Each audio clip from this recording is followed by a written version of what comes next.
Welcome back to Bricks Galore. Join me as we go down the history of Lego Elves, the rise and the downfall. Quick overview before we start. What was the Lego Elves theme? Now, Lego Elves was a mystical theme that Lego created themselves an original IP. The theme included of dragons, trolls, and of course, elves, and pretty much anything mystical fairy tale like. So now that you know the overview, let's get into the story. And real quick before we get into the story, it took me a ton of hours to research for this video, so please hit the subscribe button. I need it. Lego Elves was a theme that ran from 2015 to 2018. Now, upon launch, it was received relatively well. Later in an interview in 2016, a Lego Group employee said that Lego Elves, along with Lego Jurassic World, the two new themes released in 2015, had done so well they had helped boost Lego's overall revenue by 23%.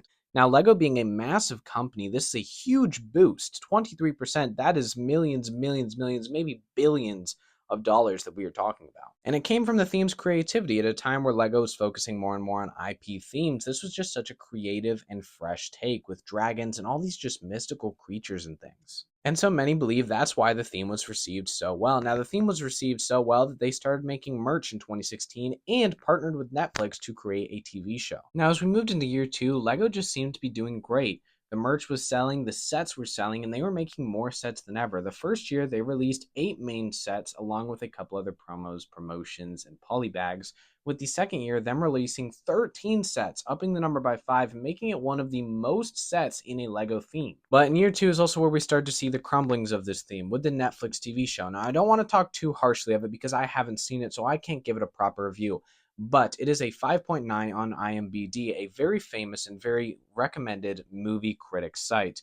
Now, 5.9 is very bad. IMDb usually goes very positive on things, and so a 5.9 means less than a 5.9 and very low. So that means that the show was very poorly critically received and didn't actually do all that well with little children either, as Netflix named it one of its least performing shows of that year in 2016. But even with that setback, LEGO went right back to the theme in 2017, since of course the theme was originally about the sets itself. But the theme didn't sell in 2017. Numbers started to grow lower as sets became more repetitive. Now, LEGO kind of barely made it to year 4, just releasing 5 sets, and that would be the end of the theme. So, from such a great start to such a mediocre and bad end, how did LEGO Elves fall? Now, there's lots of ideas around this in the LEGO community and with others. 2 reasons that I don't necessarily agree with, but could have been the reason, is 1, the repetition of the sets, and maybe it is true.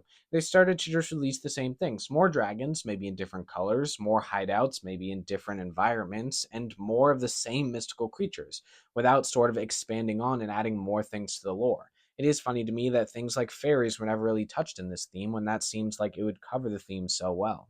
Also, there is kind of a curse of new LEGO themes. They usually do very well in years 1, maybe even year 2, but they start to fall off years 3 and 4. That is not common at all. Some examples of that are LEGO Chima, LEGO Nexo Knights, and even the current LEGO Dream. But the main reason that me and many other fans think that this theme failed is mini dolls instead of minifigures. So all the sets had mini dolls. LEGO uses mini dolls to sort of differentiate between sets meant for girls and boys. They use mini dolls for themes like Friends and LEGO Princesses, while they used minifigures for almost every other theme. And when you do that, you kind of take out the adult audience, as adults mostly like minifigures and not mini dolls. Just imagine if this theme had been minifigures, maybe it'd still be running today because people do think it's creative, as now on Bricklink, eBay, and other post-secondary market sites, LEGO Elves sets have racked up a crazy price, going for hundreds and hundreds of dollars.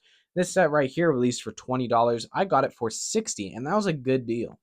And so that's what makes the history of this theme so strange. It started off great, ended poorly, but all the way along, fans have loved it even to this day. And so why did it fail? Why did it go so bad? I don't think we'll ever really know. Maybe LEGO themselves know, maybe they don't. Maybe just for some reason, the theme just stopped working. Maybe a part of that is the TV show and people just losing interest in the theme. Maybe it is the LEGO's curse of the only 2 years for an original theme to do well. Or, of course, it could be a number of things that we don't know. But in conclusion, I really like this theme. I really like LEGO Elves. This is the only set I currently own, as I wasn't collecting when it was out. But I want to get more sets, especially with dragons, because there are some awesome and iconic sets in their lineup. And so anyways, with that, don't forget to subscribe so I can get some more of these sets. And anyways, leave your comments on the LEGO Elves theme down below. And thank you guys for joining me through this ride. And I'll see you guys later on Bricks Galore. Bye.